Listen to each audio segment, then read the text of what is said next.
Hi, I'm Iverson Lomax, host of the Lomax Perspective. I tackle issues that we face as a nation and around the world, such as this issue, remote learning. Kids in grades K through 12 around the world have experienced this type of learning for a year, which might be a hassle for few, but fine for others. When I first started remote learning, I was frightened that I would possibly fail my classes, not even want to get up for my classes, or even not be as motivated as I am. That was my expectation for this learning process. And now I see it was all wrong. Not like most kids younger or my age, I was able to adapt to the to remote learning and learn important information and life lessons from this experience. I started remote learning in March of 2020 when the coronavirus pandemic started to get underway. In early to mid-March, the governor of North Carolina had a press conference and addressed to the state that kids in grades K through 12 will not go back to school. I had mixed feelings about not going back to school because during the same time I was supposed to go to New York with my school's vocal ensemble to sing at Carnegie Hall. And everything was moving fast, quickly to close, and we all had to wear masks. But I was also happy because I didn't have to get up at 5:30 or get on the school bus at 6:30. The following week, my school started spring break and I had a week off for school. The week after spring break, I had to pick up my work and things that I might need at home. Everything felt different and I didn't know what to say or do at the moment. I think that I always wanted to be homeschooled, and now I had the opportunity to do so. Why would I want to jeopardize that? When we started doing things remotely, my teachers never had a meeting. We were all expected to complete all our work and turn it in to Google Classroom. I can say I was on top of myself with my work and I was motivated to do it. Unlike other kids, it was hard for them to do virtual learning because they're at home 24/7 and they see the same things over and over again. If you're a parent looking at this now, just put your feet in your child's shoes for once. We as teenagers and young kids, basically teenagers, are changing and getting ready to go to college. For you as a parent to say all you do is look at the computer for all day and I do more, well, try looking at a screen for 4 or more hours for 5 days a week. It's really not fun. Kids are exhausted and tired of looking at a screen for a long time. I would know because I have done it since August of 2020. 2020 was a rough year for kids, especially because we had to adapt to all of this quickly and not say a thing about it. I reached out to one of my friends who is doing remote learning with me, also to see how she's doing to adapt to being virtual. I'm joined by my friend Brianna Baker. Can you tell me your experience of doing remote learning? What I will say about remote learning is that we were all brand new to this and we all had no idea what we were doing at the beginning. And I feel like if COVID gave us anything, it was an opportunity to evolve our learning styles and stuff like that. I feel like our school in particular, they didn't really evolve, if that makes sense. I feel like, well, compared to the first few weeks that we were out compared to now, it's a lot harder because the first few weeks it was really like if you do it, you do it. If you don't, you don't. Like, you're good. And this semester, it's like, okay, do your work. We're going to count absences. We're going to count tardies, all this stuff. Which, I mean, yes, it's school. You do it like, that's what you expect. But I feel like we need more leniency. And I don't know, because some people are taking this time seriously and some people aren't. And you can kind of tell who is by who shows up to class. And yes, I know I'm late every day, but that's okay. Okay? Don't be calling me out, Iverson. But, yeah. My experience. Honestly, I do enjoy virtual because I feel like I do have more time to kind of do what I need to do and get done in the day. and have time for my college classes and doing applications and doing scholarships and going to work and all this stuff, going to the gym. Like, I do like it because I can literally be driving down the road in a class, but, so I do enjoy virtual learning in that aspect. Have your classes been difficult or easy in both semesters?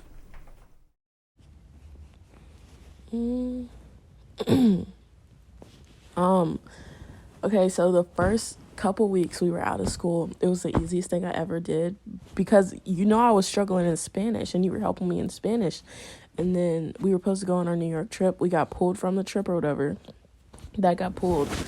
And so, And so we just had our work to do. And then Spanish got so much easier because, they weren't really taking it serious at the time. Like, they were like, oh, we'll be back in a couple weeks. Like, don't stress. It's just going to be spring break. And the work was literally just PDFs that she found online, like, to be honest.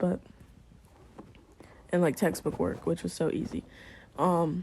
Spanish was my hardest class at the beginning of the year when COVID first happened, like March last year.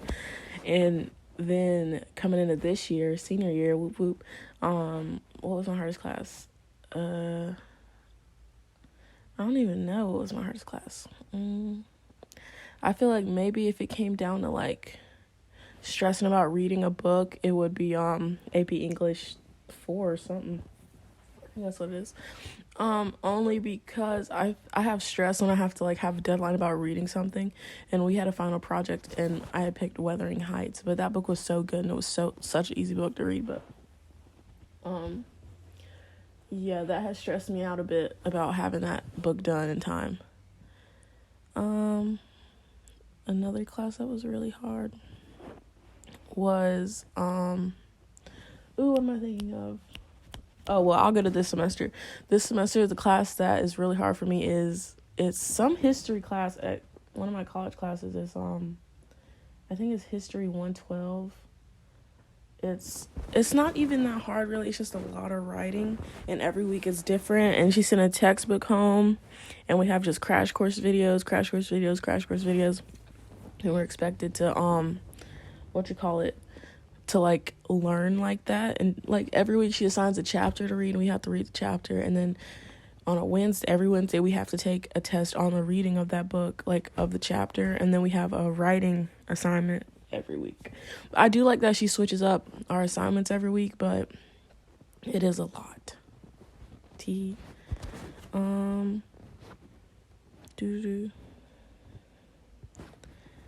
But I think overall I do like everything, to be honest, except for what class, but I'm not going to talk about that. I do like everything overall, and it's fairly easy, to be honest. You just got to actually try. Can you tell me how it is like for you to be at home all day? I won't say that I'm actually home all day because, I go to work, and my I guess, quote unquote, last class is technically at like 10:30, 11ish. And then I have my college classes, and those are kind of like, I usually do those whenever I feel like doing them. So technically I am in class till 2:30, but I like go do what I need to do at like 11 or go back to bed, because I don't sleep apparently. But I don't want to say that I'm at home all day, and I don't want to be like, oh, I'm out partying and all this stuff. No, I'll like, I go to the gym, gotta get that summer body. And, what else do I do? I like the gym. I go to the gym, occasionally the grocery store, but I try to stay away from grocery stores because, I work at a grocery store and I hate going in there and bothering them poor cashiers. But, I go there. I'll occasionally go like to not the mall, but like, what's it called? Burks or something? Belks? I don't know, to go get something. I bought some Crocs, by the way. They're in the mail, hopefully, But, what else do I do? I go to work. I go to the bank occasionally. I mean, I'm not home all the time, but if I was at home all day, every day like my little sister. Yeah, it'd be kind of hard. Well, at the beginning, at the beginning of quarantine or whatever, this was March. What year was it? 2020. So probably by January, February, March, April, May, probably by May, I was going crazy. Like, I was like, I can't be in here anymore. I can't be in here. And I'm an introvert. Like, I don't I never like leaving the house. Like, I have a battery. And I feel like my battery was always, like, on its very last stretch by probably third period. So probably by the end of second period, my battery was out. Because, I was eating in second period. But anyway. I was eating in first period. Okay. Well, at the beginning or whatever, I was going stir crazy in here. Like, my parents, me and my sister, we were getting in arguments all the time because we were just in here looking at each other for like 2 months straight. And then that was when my mom had her stroke or whatever, so she wasn't going to work at the time, so she was home too. And it was just a lot of mess. Like, we were all here. But yeah, all good things. God has a plan. He's still planning. Woo-woo. What is it like for you to go to work every day as a teenager? I actually don't go to work every day. I go to work the days that I'm available to work are Thursday, Friday, Saturday, and Sunday, because Monday, Tuesday, Wednesday, that's when all, like, schoolwork is due and, like, college work, and I knew that I just can't do work and have it done because I'm a procrastinator really badly. And so I would typically start a module the day it's due. Like today, woo-woo. Well, it is hard because at the beginning I was really struggling because I was struggling with balancing it was hard balancing school and work because this is my first job, and it was really hard on me, like, cause especially so I was doing 8-hour days at work, and then maybe even 9 if you count my break, and then coming home and doing my courses and all that stuff, and it was really hard because I felt like I wasn't having no time in the weekend. Also, this was when, because first semester I had flex during first period because I had ended up dropping chorus, and so I dropped chorus, and so I had flex first thing, which means I wasn't getting up early, which means I was staying up even later because I could sleep in. And then my second period last semester was a college class, and that's kind of like, because even now I do them when I feel like doing them, not at a set time. And so that means I was sleeping in even later. I was waking up at probably 10:30, 11 o'clock every day, and that means I was going to bed at 4 in the morning, 5 in the morning, and then because that's still 6 hours of sleep I could get. And then I had a class at 11 and then one at 1, right? So I was doing those two, and then I had to be at work at 3, and so I had no time to, like, relax, and then I would close. So from 3 to 4, or, like, it's either 3 or 4 to 10, right? So that's either 7 hours or 6 hours working. And then it was, like, no time for schoolwork. And then I'm an introvert. I've said this. I'm an introvert. Like, I have to have my time to myself. And I felt like I wasn't having that. So I would literally sit in my car for, like, 30 minutes before going in the house because I just needed time. In my perspective is that some kids and teenagers need activities to do when they get out of school. Like, they might want to not be focused for an hour, like on schoolwork for an hour. I would take a walk every other day with my mom and do activities like sing or play piano. My point is that you need to stay active to be motivated mentally, because it all has worked for me and it's helped. But you might need to find something that helps you to stay motivated mentally. Thanks for watching. I'm Iverson Lomax. Please subscribe to my YouTube channel and follow me on Twitter at TLP with Lomax to get daily updates with the posting of every other episode. And follow me on my personal accounts on Twitter, Facebook, and Instagram. My next podcast, we will talk about voting rights and what it means for teens like me to vote in every election.